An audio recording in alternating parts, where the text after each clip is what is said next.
الحمد للہ رب العالمین والصلاة والسلام علی سید الانبیاء والمرسلین اما بعد فاعوذ باللہ من الشیطان الرجیم بسم اللہ الرحمن الرحیم قال اللہ تبارک وتعالی فی القرآن الکریم یا ایہا الذین آمنوا لا تقولوا راعنا وقولوا انظرنا واسمعوا وَلِلْكَافِرِينَ عَذَابٌ عَلِيمٌ صدق اللہ العظیم۔ اللہ رب العزت نے قرآن مجید فرقان حمید کے اندر ارشاد فرمایا ہے، سورہ بقرہ آیت نمبر 104 جو ابھی ہم نے سننے کی سعادت حاصل کی ہے۔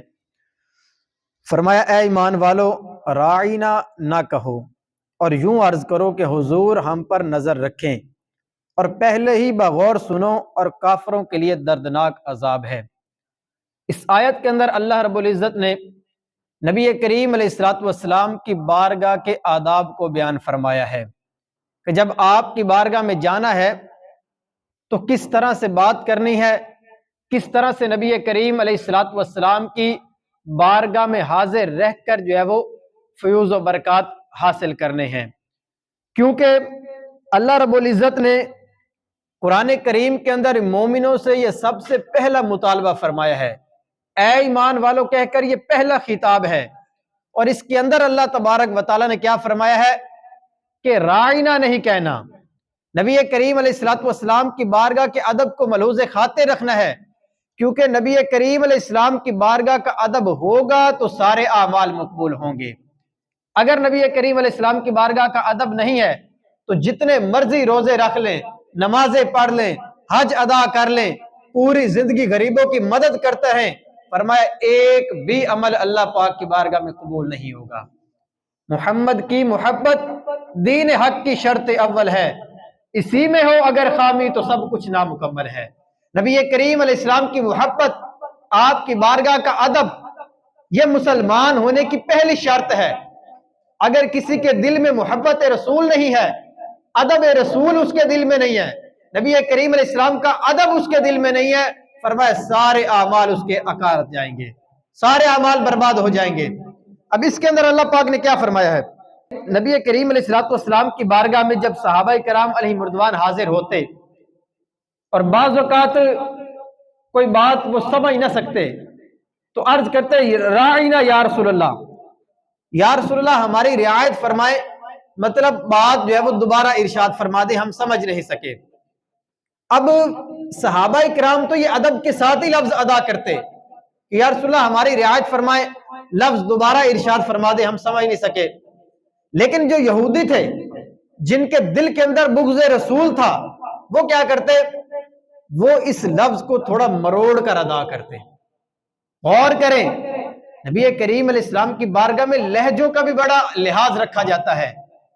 اب لفظ وہ یہی کہتے راعینا، لیکن زبان کو تھوڑا مروڑ کر توڑ کر ادا کرتے، اور راعینا کو راعینا بنا کر ادا کرتے، جس کا معنی بے ادبی والا بنتا ہے، جس کا معنی رعایت کرنا نہیں بلکہ چرواہے کے معنی بن جاتے ہیں، بے ادبی والے معنی ہوتے ہیں۔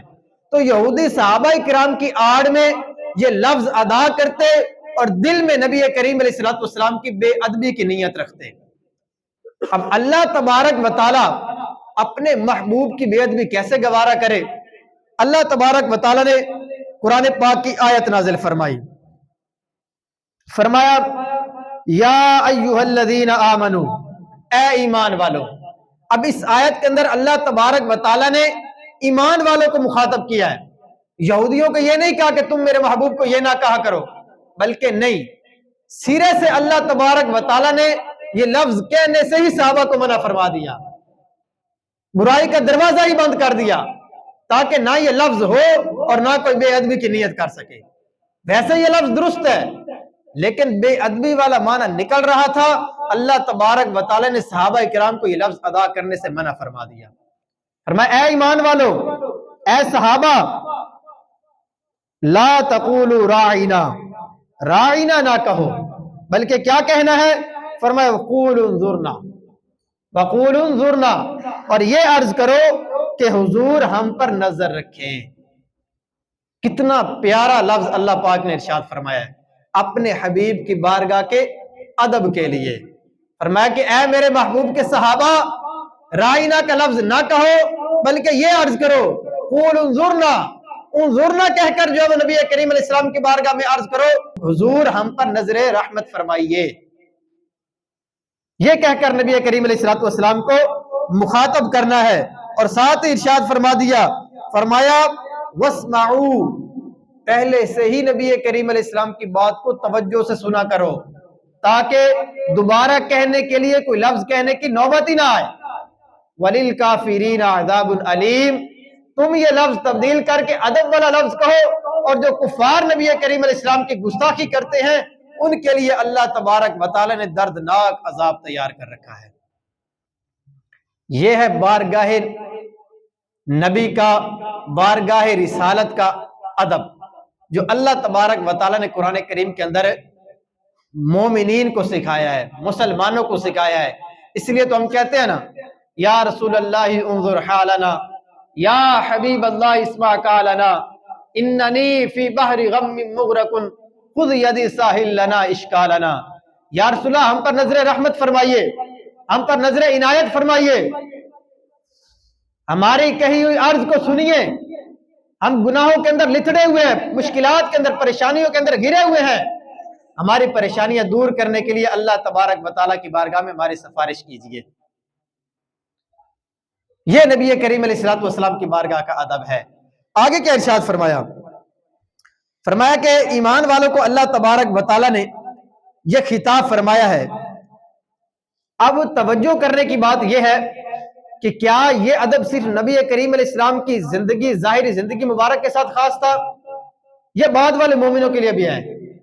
تو علماء نے، مفسرین نے یہ بات واضح طور پر لکھی ہے کہ نبی کریم علیہ السلام کی بارگاہ کا ادب جیسے آپ کی ظاہری زندگی کے اندر تھا، ایسے ہی قیامت تک جو نبی کریم علیہ السلام کے روضہ انور پر حاضر ہوگا تو اس کے لیے بھی یہی حکم ہے کہ وہ اپنی زبانوں کو پست رکھ کے نبی کریم علیہ السلام کی بارگاہ کے ادب کو ملحوظ خاطر رکھیں۔ جب بھی نبی کریم علیہ السلام کی بارگاہ میں حاضر ہونا ہے تو اسی ادب کے ساتھ جانا ہے۔ یہ حکم قیامت تک آنے والے تمام مسلمانوں کے لیے ہے، یہ حکم صرف صحابہ کے لیے نہیں تھا یا اس دور کے لوگوں کے لیے نہیں تھا، بلکہ فرمایا یہ حکم اللہ تبارک و تعالیٰ نے قیامت تک کے آنے والے تمام مسلمانوں کے لیے ارشاد فرمایا ہے۔ اب نبی کریم علیہ السلام کے بارگاہ کے لحاظ سے اللہ پاک نے کیا فرمایا؟ قول انظرنا، اے صحابہ، اے میرے محبوب کے غلاموں، میرے محبوب کی بارگاہ میں یہ عرض کیا کرو کہ اے محبوب ہم پر نظر عنایت فرمائیے۔ جب نبی کریم علیہ السلام کی بارگاہ میں کوئی یہ عرض کرتا ہے تو نبی کریم علیہ السلام کیسے نظر عنایت فرماتے ہیں؟ واقعہ سنیے۔ حضرت علی بن مصطفیٰ عسقلانی بہت بڑے عالم دین گزرے ہیں۔ آپ لکھتے ہیں کہ ایک مرتبہ ہم بحری جہاز میں سفر کر رہے تھے، اچانک سمندری طوفان آ گیا۔ طوفان اتنا سخت تھا، کہتے ہیں ہمارے بچنے کی کوئی امید ہمیں نظر نہیں آ رہی تھی، ہمیں لگ رہا تھا کہ ہمارا جو ہے بحری جہاز ڈوب جائے گا۔ اب آگے سنیے، کہتے ہیں کہ ہمارا جہاز ہچکولے کھا رہا تھا۔ جو جہاز کا کپتان تھا اس نے سارے لوگوں کو یہ حکم دیا کہ جہاز ظاہر سی بات ہے طوفان کے گھیراؤ میں آ چکا ہے، تو اب اس کے بچنے کے لیے ایک سامان تو یہ ہے کہ اپنا سامان تھوڑا تھوڑا سمندر کے اندر پھینک کر جہاز کا جو وزن ہے اس کو کم کیا جائے، ہو سکتا ہے ہم بچ جائیں۔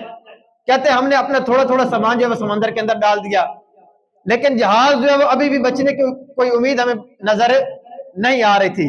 کہتے ہیں اتنا ہی ہم نے نبی کریم علیہ السلام کی بارگاہ میں استغاثہ پیش کرنا شروع کیا، نبی کریم علیہ السلام کی بارگاہ میں فریاد کرنا شروع کی۔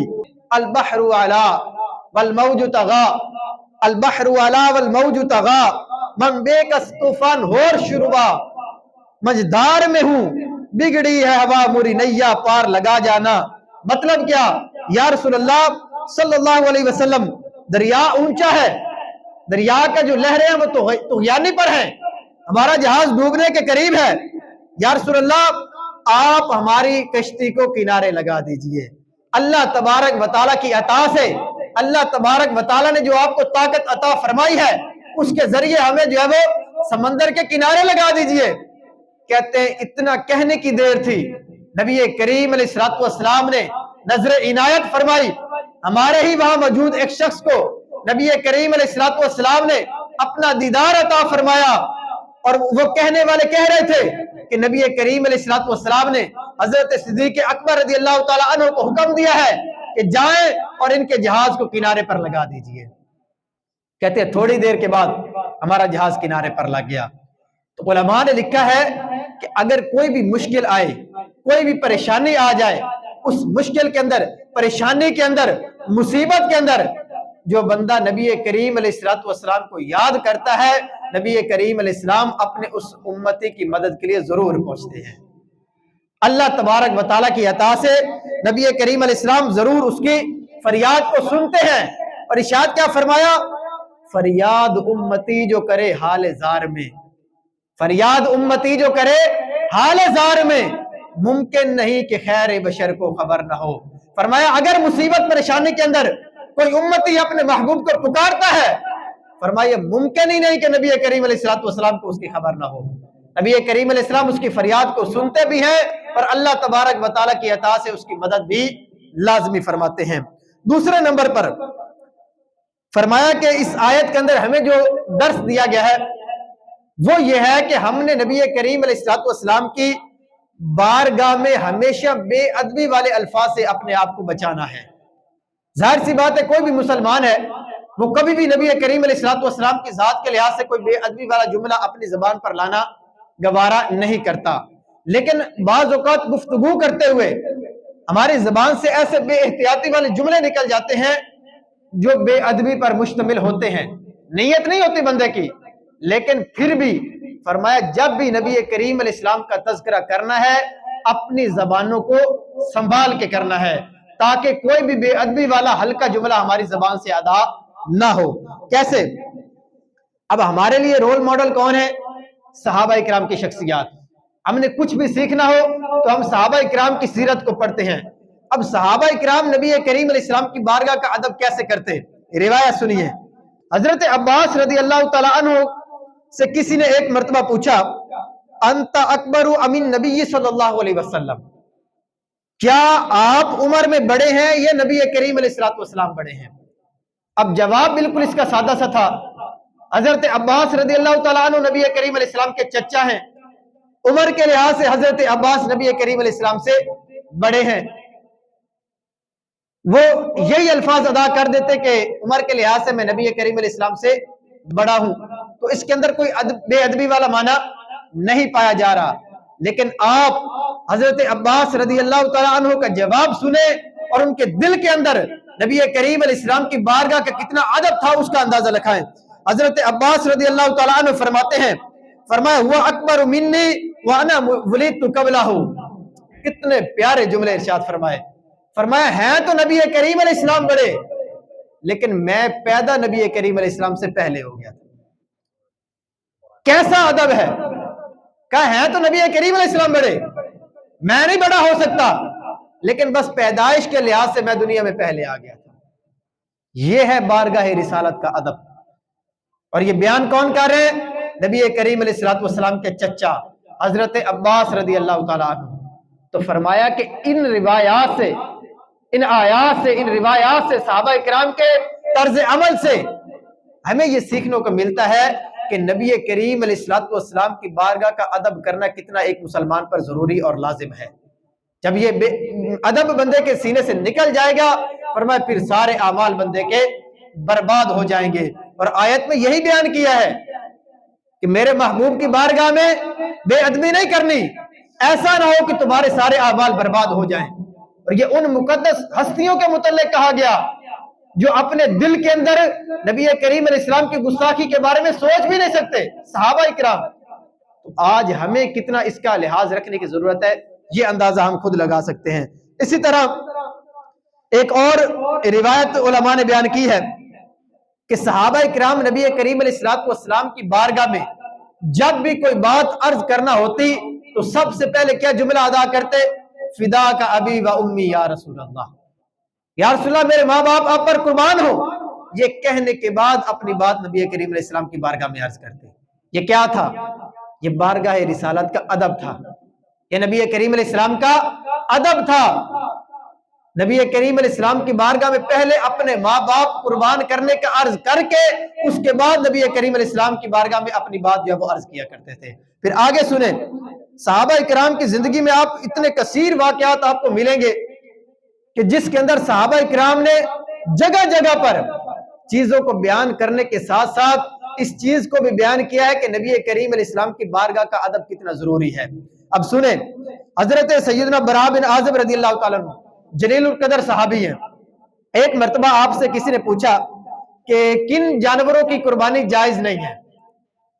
اب اس سوال کے جواب میں حضرت براء بن عازب رضی اللہ تعالیٰ عنہ نے اسے ایک حدیث پاک سنائی، لیکن انداز کیسا تھا وہ سنیے۔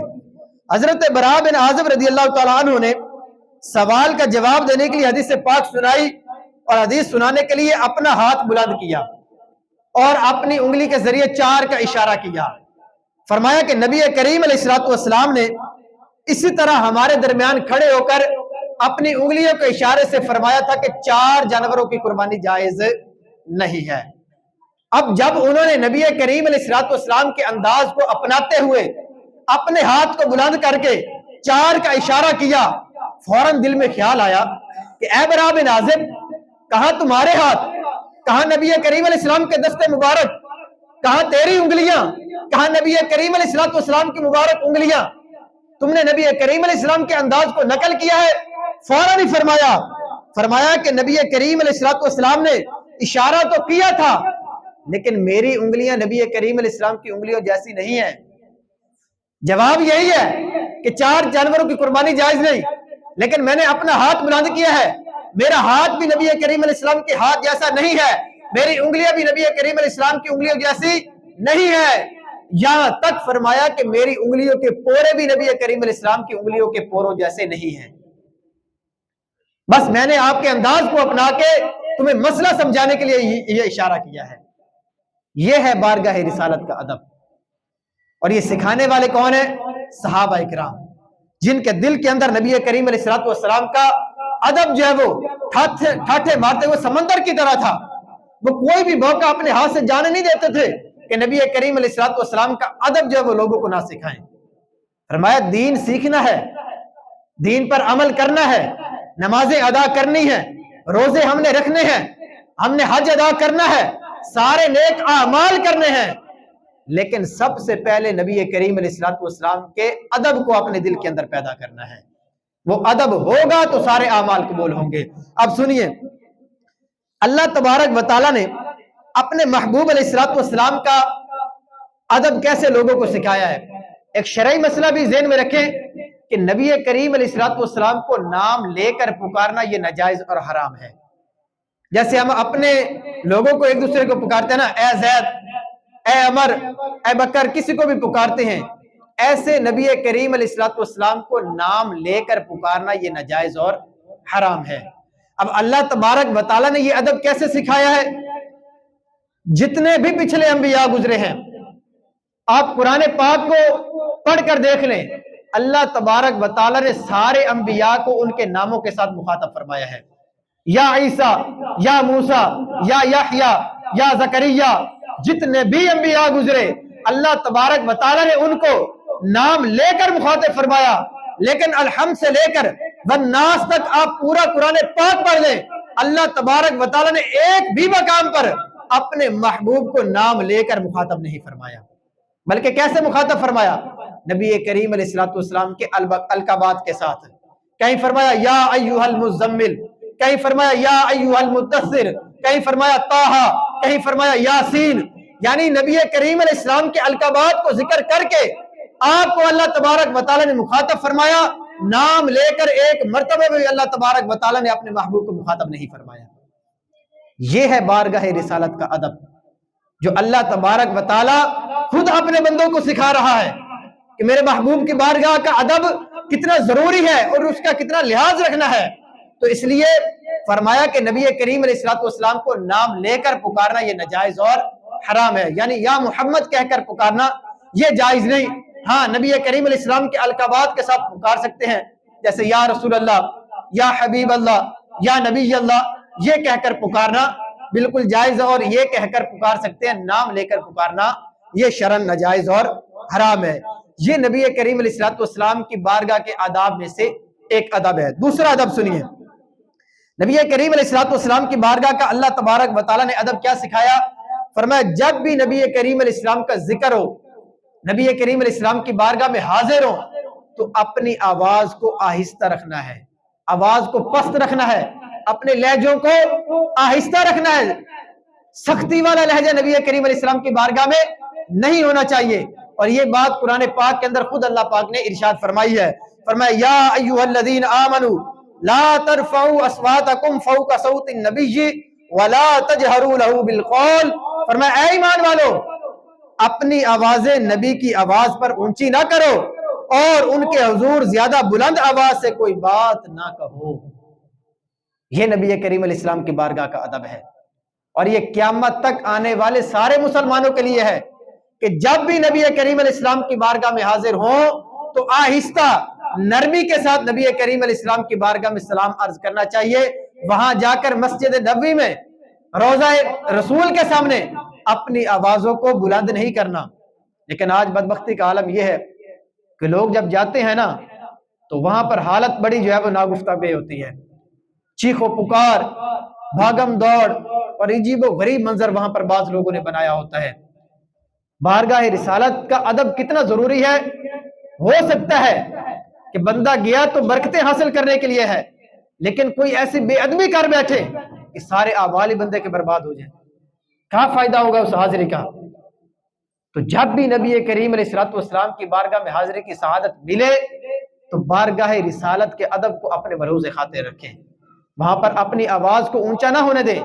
وہاں پر بدبخت قسم کے بعض لوگ پھر رہے ہوتے ہیں متوع، وہ بھاگم بھاگ آ جائیں گے، لوگوں کو پکڑ دیں گے، سلام کیوں پڑھ رہے ہو، درود پاک کیوں پڑھ رہے ہو، نبی کریم علیہ السلام کے روضہ انور کی طرف ہاتھ باندھ کے کیوں کھڑے ہو، عجیب و غریب قسم کی وہاں پر جو ہے وہ پھر اونچا اونچا ان کو ڈانٹنا شروع کر دیں گے۔ کیا بارگاہ رسالت کا ادب یہ ہوتا ہے؟ بارگاہ رسالت کا ادب تو یہ ہے کہ وہاں آواز کو اونچا بھی نہیں کرنا، وہاں انہوں نے چیخ و پکار لگائی ہوتی ہے، اور کوئی جا کر سنہری جالیوں کے سامنے کھڑا ہو جائے تو یہ بدبخت شرک شرک کہہ کر وہاں سے ان کو بھگا رہے ہوتے ہیں۔ تو نبی کریم علیہ السلام کی بارگاہ میں جب بھی حاضر ہوں تو علماء نے لکھا ہے کہ سلام بھی عرض کرنا ہے تو وہ آہستہ آواز کے اندر، پست لہجے کے اندر عرض کرنا ہے، تاکہ نبی کریم علیہ السلام کی بارگاہ کو کوئی بے ادبی والا جو ہے وہ لہجہ وہاں پر نہ اپنایا جائے۔ دوسرے نمبر پر آپ علماء کے طریقے کو دیکھیں نا، مولانا سردار احمد رحمۃ اللہ تعالی علیہ، یہ جنگ بازار کے اندر فیصل آباد میں آپ کا مزار ہے، بہت بڑے اللہ پاک کے ولی اور عالم دین گزرے ہیں، محدث بھی تھے، مفسر بھی تھے۔ اب کوئی آپ کی بارگاہ میں آیا، کہنے لگا کہ میں فلاں محفل میں گیا تھا، وہاں پر تلاوت بھی ہوئی، بیان بھی ہوا اور نعت شاد بھی پڑھی گئی۔ جب آپ نے اس کے منہ سے یہ لفظ سنا نا، فرمایا نعت کا لفظ کہنے کے ساتھ ارشاد کیا ہوتا ہے؟ آپ نے فرمایا کہ تیری سزا یہ ہے کہ بار بار نعت شریف کا ورد شروع کر دیں۔ یہ ہے ہمارے بزرگوں کا ادب کہ وہ بارگاہ رسالت کے ادب کو کتنا ملحوظ خاطر رکھتے تھے۔ انہوں نے یہ گوارا نہیں کیا کہ نبی کریم علیہ السلام کی نعت پڑھی جائے اور اس کے ساتھ اس طرح کا جو محمل اور بے معنی لفظ جو ہے وہ جوڑا جائے۔ فرمایا نعت شریف کہہ کر مخاطب کیا کرو۔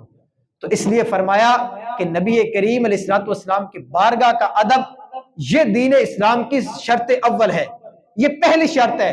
اگر کسی کے دل میں محبت رسول نہیں ہے تو وہ لاکھ عبادتیں کرتا پھرے، وہ چلے لگائے، وہ پوری زندگی مسجد میں پڑا رہے، فرمایا اس کا ایک عمل بھی اللہ پاک کی بارگاہ میں قبول نہیں ہوگا۔ اللہ تبارک و تعالیٰ کی محبت کے ساتھ ساتھ اس کے محبوب علیہ السلام کی محبت دل میں ہونا ضروری ہے۔ کوئی بندہ پوری زندگی آدھا کلمہ پڑھتا رہے، لا الہ الا اللہ لا الہ الا اللہ، جب تک سچے دل کے ساتھ محمد الرسول اللہ نہیں پڑھے گا اس وقت تک مسلمان کہلانے کا حقدار نہیں ہو سکتا۔